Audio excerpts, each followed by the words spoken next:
Secretariat చేరుకున్నారు miss world కంటెస్టెంట్లు. Telangana తల్లి విగ్రహానికి పుష్పాంజలి ఘటించారు. కాసేపట్లో ప్రభుత్వ పథకాలపై 3D మ్యాపింగ్, డ్రోన్ షో నిర్వహించనున్నారు.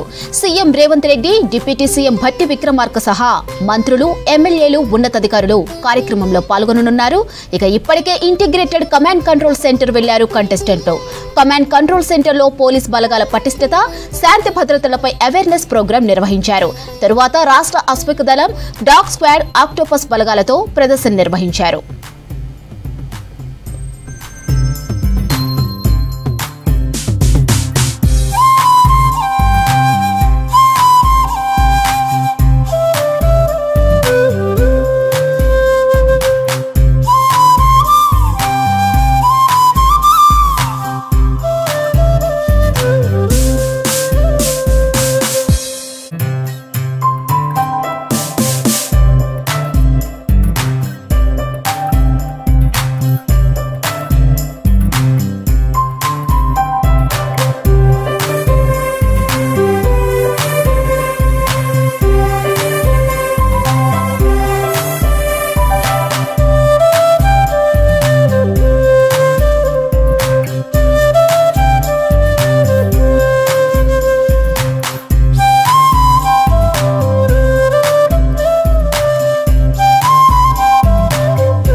సెక్రటరియట్ చేరుకున్నారు మిస్ వరల్డ్ కంటెస్టెంట్లు.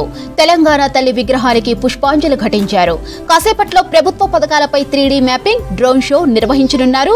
ఇక CM Revanth Reddy, deputy CM Bhatti Vikramarka సహా మంత్రులు, ఎమ్మెల్యేలు, ఉన్నతాధికారులు ఈ కార్యక్రమంలో పాల్గొననున్నారు. ఇక ఇప్పటికే ఇంటిగ్రేటెడ్ కమాండ్ కంట్రోల్ సెంటర్ వెళ్లారు కంటెస్టెంట్లు.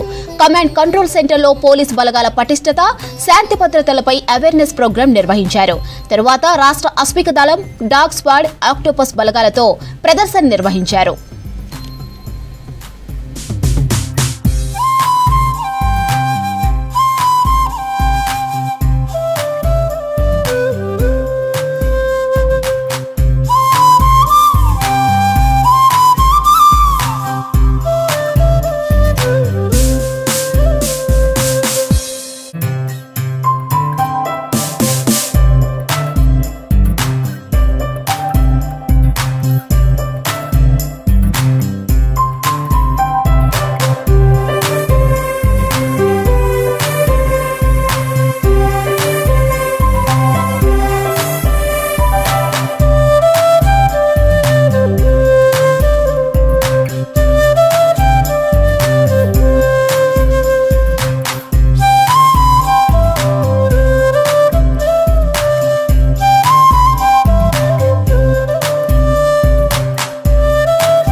సెక్రటరియట్ చేరుకున్నారు మిస్ వరల్డ్ కంటెస్టెంట్లు. తెలంగాణ తల్లి విగ్రహానికి పుష్పాంజలి ఘటించారు.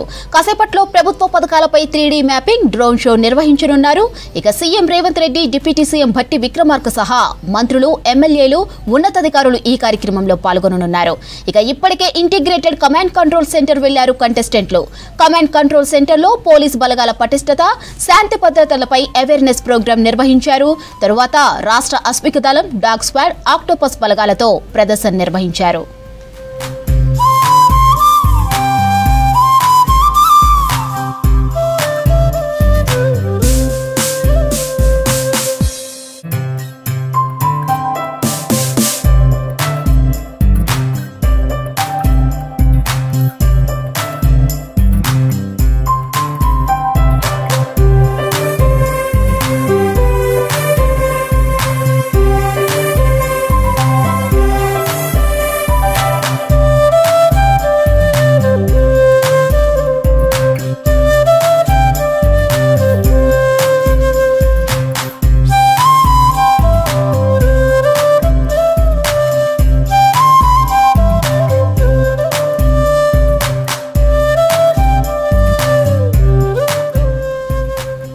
సెక్రటేరియట్ చేరుకున్నారు మిస్ వరల్డ్ కంటెస్టెంట్లు. తెలంగాణ తల్లి విగ్రహానికి పుష్పాంజలి ఘటించారు. కాసేపట్లో ప్రభుత్వ పథకాలపై 3D మ్యాపింగ్, డ్రోన్ షో నిర్వహించనున్నారు. ఇక CM Revanth Reddy, deputy CM Bhatti Vikramarka సహా మంత్రులు, ఎమ్మెల్యేలు, ఉన్నతాధికారులు ఈ కార్యక్రమంలో పాల్గొనున్నారు. ఇప్పటికే ఇంటిగ్రేటెడ్ కమాండ్ కంట్రోల్ సెంటర్ వెళ్లారు కంటెస్టెంట్లు. కమాండ్ కంట్రోల్ సెంటర్లో పోలీస్ బలగాల పటిష్టత, శాంతి భద్రతలపై అవేర్నెస్ ప్రోగ్రాం నిర్వహించారు. తరువాత రాష్ట్ర అస్మిక దళం, డాగ్ స్క్వాడ్, ఆక్టోపస్ బలగాలతో ప్రదర్శన నిర్వహించారు.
సెక్రటేరియట్ చేరుకున్నారు మిస్ వరల్డ్ కంటెస్టెంట్లు. తెలంగాణ తల్లి విగ్రహానికి పుష్పాంజలి ఘటించారు. కాసేపట్లో ప్రభుత్వ పథకాలపై 3D మ్యాపింగ్, డ్రోన్ షో నిర్వహించనున్నారు. CM Revanth Reddy, deputy CM Bhatti Vikramarka సహా మంత్రులు, ఎమ్మెల్యేలు, ఉన్నతాధికారులు ఈ కార్యక్రమంలో పాల్గొనున్నారు. ఇక ఇప్పటికే ఇంటిగ్రేటెడ్ కమాండ్ కంట్రోల్ సెంటర్ వెళ్లారు కంటెస్టెంట్లు. కమాండ్ కంట్రోల్ సెంటర్లో పోలీస్ బలగాల పటిష్టత, శాంతి భద్రతలపై అవేర్నెస్ ప్రోగ్రాం నిర్వహించారు. తరువాత రాష్ట్ర అస్మిక దళం, డాగ్ స్క్వాడ్, ఆక్టోపస్ బలగాలతో ప్రదర్శన నిర్వహించారు.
సెక్రటేరియట్ చేరుకున్నారు మిస్ వరల్డ్ కంటెస్టెంట్లు.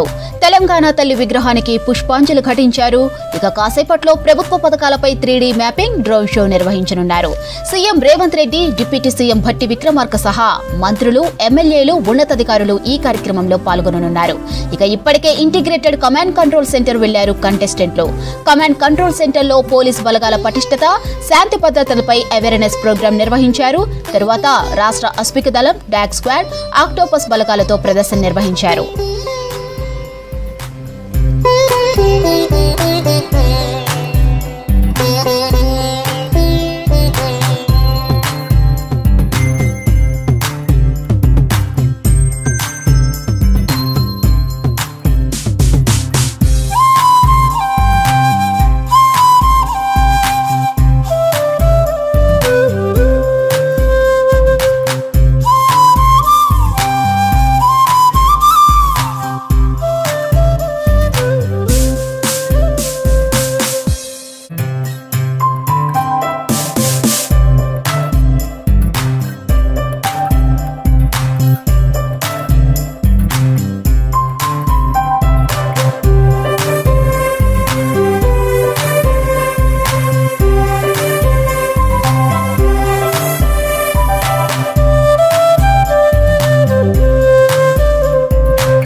గ్రేటర్ హైదరాబాద్ పరిధిలో మరో అగ్ని ప్రమాదం జరిగింది. మైలార్దేవ్పల్లిలో 3 అంతస్తుల భవనంలో ఒక్కసారిగా మంటలు చెలరేగాయి. భవనంలో 53 మంది చిక్కుకున్నారు. ఇక భవనం నుంచి బయటకు వెళ్లే మెట్ల దగ్గరే భారీగా మంటలు చెలరేగాయి. భవనంలో ఉన్న వారంతా టెర్రస్ పైకి వెళ్లి ఆహాకారాలు చేశారు. సంఘటనా స్థలానికి 3 ఫైర్ ఇంజిన్లతో చేరుకున్న ఫైర్ సిబ్బంది లాడర్స్ ద్వారా టెర్రస్ పైన ఉన్న వారిని కిందకు దింపారు.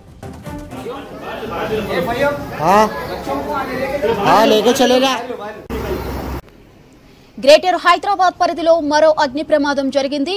మైలార్దేవ్పల్లిలో 3 అంతస్తుల భవనంలో ఒక్కసారిగా మంటలు చెలరేగాయి. భవనంలో 53 మంది చిక్కుకున్నారు. భవనం నుంచి బయటకు వెళ్లే మెట్ల దగ్గరే భారీగా మంటలు చెలరేగాయి. భవనంలో ఉన్న వారంతా టెర్రస్ పైకి వెళ్లి ఆహాకారాలు చేశారు. సంఘటనా స్థలానికి 3 ఫైర్ ఇంజిన్లతో చేరుకున్న ఫైర్ సిబ్బంది లాడర్స్ ద్వారా టెర్రస్ పైన ఉన్న వారిని కిందకు దింపారు. రైట్, ఇక ఇదే అంశానికి సంబంధించి మరింత సమాచారం అజయ్ అందిస్తారు. అజయ్, మైలార్దేవ్పల్లి అగ్ని ప్రమాదంపై అప్డేట్స్ ఏంటి? హైదరాబాద్ నగరంలో వరుస అగ్ని ప్రమాదాలు ఒక విధంగా కలవర పెడుతున్నాయని చెప్పాలి. ఈరోజు తెల్లవారుజామున చార్మినార్ వద్ద గుల్జార్ హౌస్ లో జరిగిన అగ్ని ప్రమాదము విషయం తెలిసిందే. అందులో దాదాపు 17 మంది మరణించారు. సో కొద్దిసేపటి క్రితం మైలార్దేవ్పల్లి పరిధిలో కూడా ఒక 3 ఫ్లోర్ బిల్డింగ్ సంబంధించి ఒక్కసారిగా ఫైర్ స్టార్ట్ అవ్వడం. ఫైర్ స్టార్ట్ అయినప్పుడు అది మొత్తం కూడా రెసిడెన్షియల్ బిల్డింగ్స్. ఒక్కసారిగా ఫైర్ స్టార్ట్ అయింది. ఫైర్ స్టార్ట్ అయ్యి అది క్రమేపీ 3 అంతస్తులకు వ్యాపిస్తున్న క్రమంలో ఎవరైతే first floor, second floor, third floor సంబంధించి ప్రజలు ఉన్నారు. దాదాపు 53 మంది 3 అంతస్తుల్లో ఫైర్ స్టార్ట్ అయినప్పుడు ఉన్నారు. సో వాళ్ళందరూ కూడా టెర్రస్ పైకి వెళ్ళి ఆత్మనాదాలు పెడుతున్న క్రమంలో కాపాడండి అంటూ అరుస్తున్న క్రమంలో ఆ బిల్డింగ్ పక్కనే ఉన్నటువంటి స్థానికులు కావచ్చు, అది గమనించిన వారు వెంటనే అటు పోలీసులకి, ఫైర్ సంబంధించిన అధికారులకి సమాచారం అందించారు. సో ప్రస్తుతానికి రెస్క్యూ ఆపరేషన్ అయితే పూర్తయిపోయింది. మనకి అధికారుల నుండి అందుతున్న ఇన్ఫర్మేషన్ని బట్టి దాదాపు 53 మందిని ఈ ప్రమాదం నుండి రెస్క్యూ చేశారు. ఇందులో 20 మంది పిల్లలు ఉన్నారు, మహిళలు ఉన్నారు, దాంతోపాటు వృద్ధులు కూడా ఉన్నారు. సో ప్రమాదం జరిగినప్పుడు ఏదైతే ఈ బిల్డింగ్ సంబంధించి వే ఉంటుందో బయటకు వచ్చే వే, ఆ వేలోనే అగ్ని ప్రమాదం జరిగిన కారణంగా ఇక ఆల్టర్నేట్ రూట్ అనేది లేని కారణంగా వీళ్ళంతా కూడా కిందికి రావడానికి, వన్స్ ఫైర్ స్టార్ట్ అయిన తర్వాత కిందికి రావడానికి మొత్తం కూడా బ్లాక్ అయిపోయింది. కాబట్టి టెర్రస్ పైకి వెళ్ళి అరిసిన పరిస్థితి. సో మొత్తానికి ప్రస్తుతము 53 మంది సేఫ్గా ఈ ప్రమాదం నుండి రెస్క్యూ చేసినట్లు అధికారులు చెప్తున్న పరిస్థితి. ఇప్పటికే చార్మినార్ వద్ద జరిగినటువంటి అగ్ని ప్రమాదంలో 17 మంది మరణించారు. కొన్ని గంటలు కూడా గడవక ముందే, అంటే ఇంకా ఆ ప్రమాదంలో మరణించిన వారి అంత్యక్రియలు కూడా పూర్తి కాకముందే మైలార్దేవ్పల్లిలో ఒక 3 స్టోర్ బిల్డింగ్లో దాదాపు 53 మందిని అధికారులు రెస్క్యూ చేశారు. ప్రస్తుతం స్థానికులు కావచ్చు, లేకపోతే ఎవరైతే అక్కడ బిల్డింగ్లో ఉన్న వారందరూ కూడా ప్రస్తుతము చెప్పేదాన్ని బట్టి ఒక్కసారిగా షార్ట్ సర్క్యూట్ జరిగింది అనేది కొంతమేరకు అధికారులు అనుమానిస్తున్నారు. దాంతోపాటు ఎవరైతే బిల్డింగ్లో ఉన్నవారు కూడా షార్ట్ సర్క్యూట్ కారణంగానే కొంతమేరకు ఈ అగ్ని ప్రమాదం జరిగి ఉండొచ్చు. ఫస్ట్ ఫైర్ చిన్నగానే స్టార్ట్ అయింది, కానీ క్రమేపీ అన్ని ఫ్లోర్స్కి కూడా అది వ్యాప్తి చెందిన క్రమంలోనే ఇంకా పైన టెరెస్కి కూడా ఫైర్ మొత్తం వచ్చేలోపే మమ్మల్ని సేవ్ చేసే ఛాన్సెస్ ఉంటాయి కాబట్టి మొత్తం కూడా పైకి వెళ్ళి అరుస్తున్న క్రమంలో మొత్తం చుట్టుపక్కల ఉన్నవారు గమనించి అధికారులకు సమాచారం అందించారు. ఇందులో ఇటు రెస్క్యూ ఆపరేషన్లో భాగంగా ల్యాడర్స్ వేసుకొని మొత్తము సెకండ్ ఫ్లోర్లో కొంతవరకు పిల్లలు అంటే పెద్దవాళ్ళు టెరెస్ పైకి వెళ్ళే అవకాశం ఉంటుంది, వాళ్ళు అలర్ట్గా ఉండే అవకాశం ఉంటుంది. కానీ అందరూ చిన్నపిల్లల్ని ఒకేసారి తీసుకుపోలేరు కాబట్టి కొన్ని ఫ్లోర్స్ సంబంధించి సెకండ్ ఫ్లోర్, థర్డ్ ఫ్లోర్ సంబంధించి కొన్ని రూమ్స్లో చిన్నపిల్లలు కూడా ఉన్నారనే సమాచారంతో ఫైర్ ఫైటర్స్ ఇందులో చాలా రిస్క్ చేసి దాదాపుగా 20 మంది చిన్నపిల్లల్ని ల్యాడర్స్ సహాయంతో రెస్క్యూ చేసినట్లు మనకి ప్రస్తుతం ఇన్ఫర్మేషన్ అందుతుంది. కానీ ఈ ప్రమాదంలో మాత్రము ఎలాంటి ప్రాణ నష్టం అయితే జరగలేదు. కానీ చాలా వరకు ఫైర్ యాక్సిడెంట్స్ సంబంధించి మాత్రం ఎండాకాలంలో ఎక్కువగా జరగడం మనం చూస్తుంటాము. అధిక ఉష్ణోగ్రతలు ఉన్న కారణంగా దాంతోపాటు మెయిన్ రెసిడెన్షియల్ ఏరియాస్లో ఇటు ఎలక్ట్రికల్ అప్లయన్సెస్ ఎక్కువగా యూజ్ చేయడం వల్ల, ఏసీలు కావచ్చు, ఫ్యాన్లు కావచ్చు, ఇవన్నీ ఎక్కువగా యూజ్ చేయడం వల్ల హీట్ అయిపోయి అగ్ని ప్రమాదాలు జరుగుతుంటాయి. షార్ట్ సర్క్యూట్ కారణంగా ఎక్కువగా రెసిడెన్షియల్ ఏరియాస్లో జరుగుతుంటాయి. సో ప్రస్తుతానికి మైలార్దేవపల్లి సంబంధించిన అగ్ని ప్రమాదంలో కూడా షార్ట్ సర్క్యూట్ కారణమనే భావిస్తున్నారు. కానీ అధికారులు మాత్రము దర్యాప్తు చేయాలి అని చెప్తున్న పరిస్థితి. ఎందుకంటే పర్టికులర్ బిల్డింగ్ ఏదైతే అగ్ని ప్రమాదానికి కారణమైందో ఆ బిల్డింగ్ ఫైర్ సేఫ్టీకి సంబంధించిన ప్రికాషన్స్ పాటిస్తుందా లేదా, ఎంట్రీ అండ్ ఎగ్జిట్ అనేది ఖచ్చితంగా ఇటు రెసిడెన్షియల్ కావచ్చు లేకపోతే కమర్షియల్ కావచ్చు, ఆ బిల్డింగ్ కన్స్ట్రక్ట్ చేసేటప్పుడే ఫైర్ నామ్స్ ప్రకారము ఎంట్రీ అండ్ ఎగ్జిట్ రెండు దారులు ఉండాల్సిన అవసరం ఉంటుంది. కానీ ఒకే దారి ఉన్నప్పుడు ఖచ్చితంగా ఇలాంటి ఫైర్ సంబంధించి ఇన్సిడెంట్స్ కావచ్చు లేకపోతే ఎమర్జెన్సీ సిచ్యువేషన్స్లో బయటికి రావడం కష్టంగా ఉంటుంది. ఇప్పుడు మైలార్దేవపల్లి విషయంలో కూడా ఒకటే ఉండడం వల్ల అక్కడే ఫైర్ స్టార్ట్ అయింది కాబట్టి వాళ్ళు ఎటు వెళ్ళలేని పరిస్థితి ఉంది అనేది ప్రాథమికంగా మనకు సమాచారం అందుతుంది. సో ఈ అన్నిటికి సంబంధించి మాత్రం ఫైర్ సేఫ్టీ ప్రికాషన్స్ అనుకోవచ్చు లేకపోతే నిబంధనలు పాటిస్తున్నారా లేదా అనే దానిపైన ఇంటర్నల్గా దర్యాప్తు చేస్తున్నాం అనేది ఫైర్ అధికారులు చెప్తున్నారు. సో ప్రస్తుతానికి ఫైర్ సంబంధించిన అధికారులు కావచ్చు, స్థానిక పోలీసుల నుండి మనకి మైలార్దేవపల్లి సంబంధించిన అంశంలో మాత్రము ఎలాంటి ప్రాణ నష్టం జరగలేదు. చాలా వరకు ఇటు ఫైర్ ఫైటర్స్ రిస్క్ చేసి 53 మందిని ఈ అగ్ని ప్రమాదం నుండి సేఫ్గా రెస్క్యూ చేసినట్లు మాత్రం ఇన్ఫర్మేషన్ అందుతుంది. మాధురి.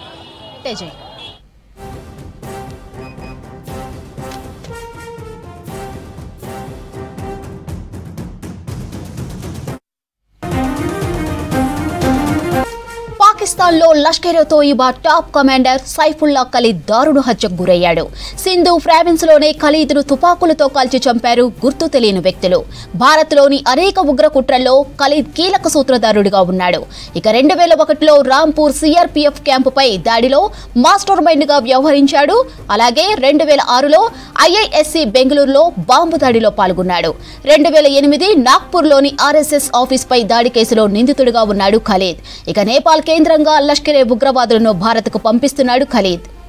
రైట్కి దీనిపై మరిన్ని వివరాలు శ్రీశైలం అందిస్తారు. శ్రీశైలం, లష్కర్-ఏ టాప్ టెర్రరిస్ట్ అంతం చేయడంపై అప్డేట్స్ ఏంటి? లష్కర్-ఏ-తోయిబా టాప్ టెర్రరిస్ట్గా ఖలీద్ ఉన్నాడు. మొదటి నుంచి కూడా మన భారతదేశంలో జరిగినటువంటి అటాక్లకు వెనుక ఇతను సూత్రధారి, అదేవిధంగా ఇతని ప్లానింగ్ ఉందనేటువంటి అనుమానాలు ఉన్నాయి.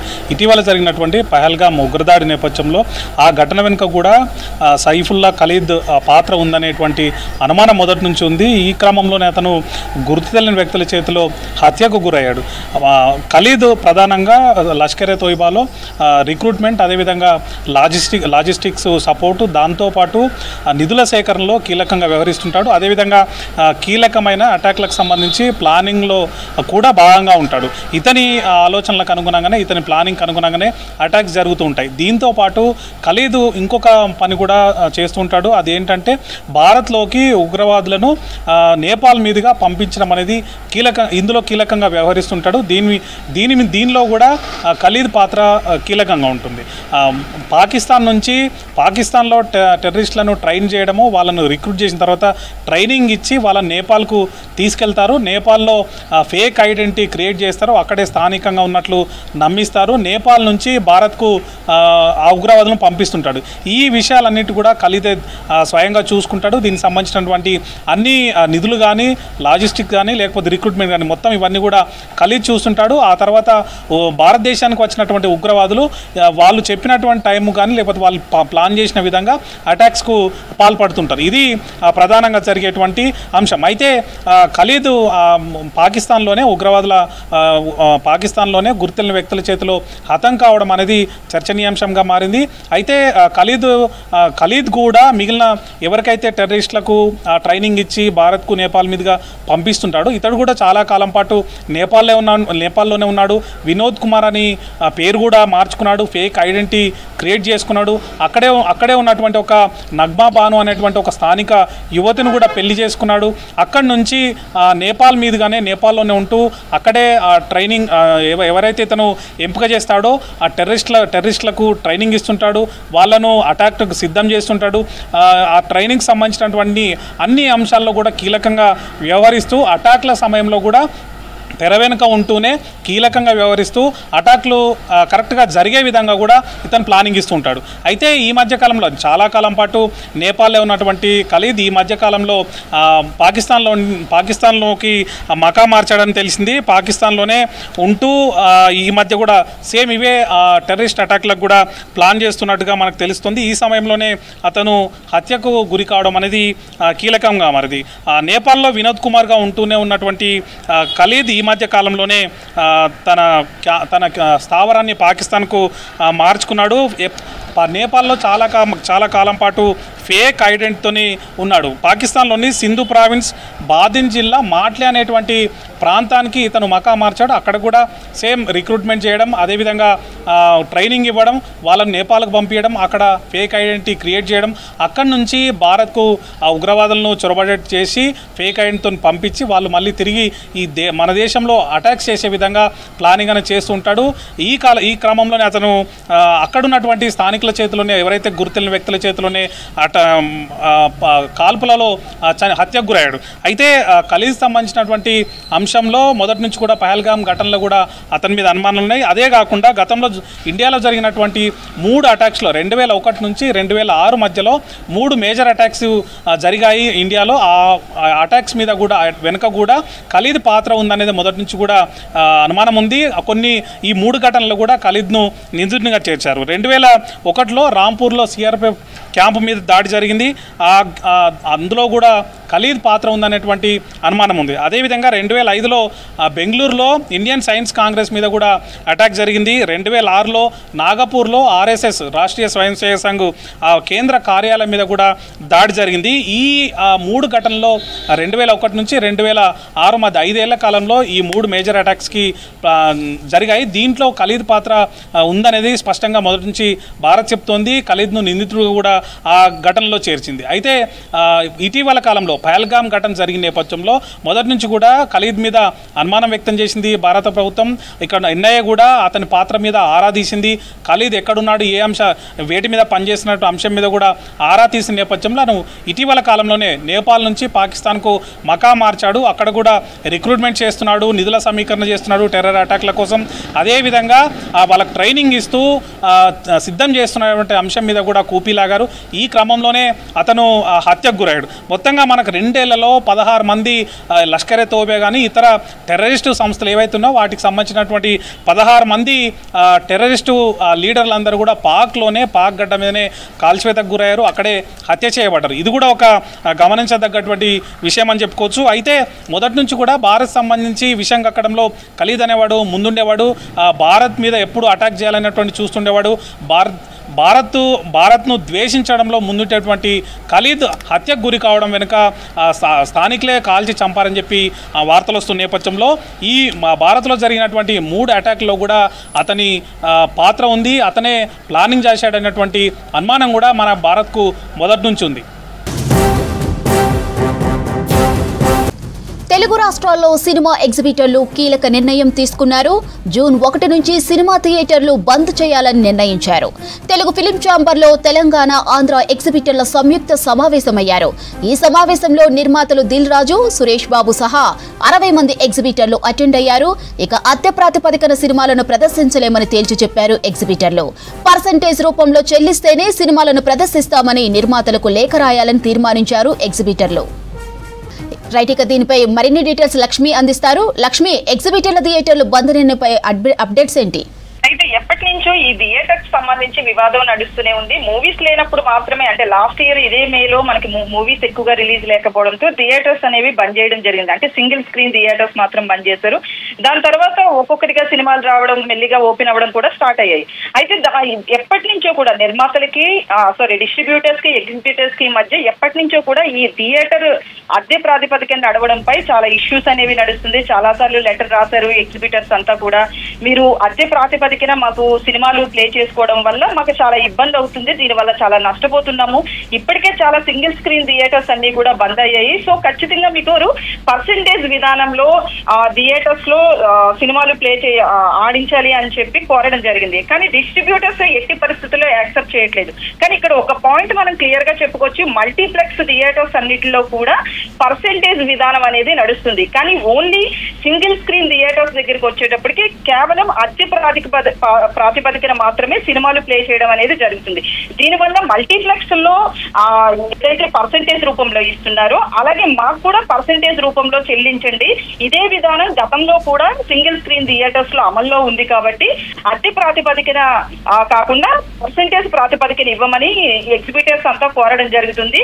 ఫిలిం ఛాంబర్ లో దీనికి సంబంధించి మీటింగ్ కూడా జరిగింది. అలాగే దిల్ రాజు కావచ్చు, సురేష్ బాబు కావచ్చు, 60 మంది ఎగ్జిబిటర్స్ కూడా ఈ తెలుగు రాష్ట్రాల నుంచి పాల్గొనడం జరిగింది. అయినప్పటికీ కూడా డిస్ట్రిబ్యూటర్స్ యాక్సెప్ట్ చేయకపోవడం తోటి నిర్మాతలందరికీ కూడా లెటర్ రాయడానికి వీళ్ళంతా సిద్ధమయ్యారు. లెటర్ ప్రకారంగా చూస్తే మనం షేరింగ్ విధానం కూడా వాళ్ళు ఏదైతే పర్సెంటేజ్ అడుగుతున్నారో అది బయటికి రావడం కూడా జరిగింది. సో మొత్తానికైతే ఈ లెటర్ ప్రకారంగా లెటర్ లో చెప్పిన షేరింగ్ విధానానికి నిర్మాతలు కావచ్చు, డిస్ట్రిబ్యూటర్స్ యాక్సెప్ట్ చేసినట్లయితే June 1 నుంచి సింగిల్ స్క్రీన్ థియేటర్స్ అన్ని రన్ చేస్తాము.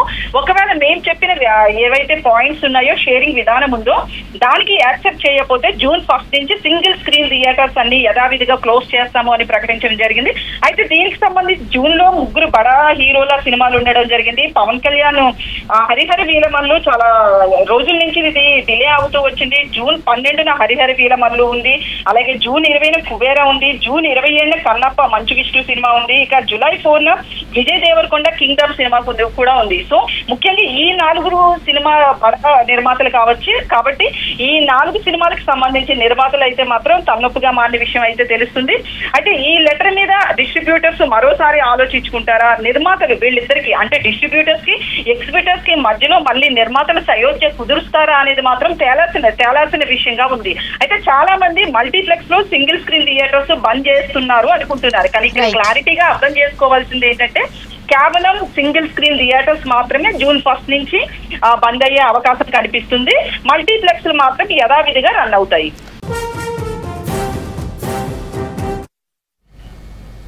ఇవి బులెటిన్ అప్డేట్స్. చూస్తూనే ఉండండి V6 న్యూస్.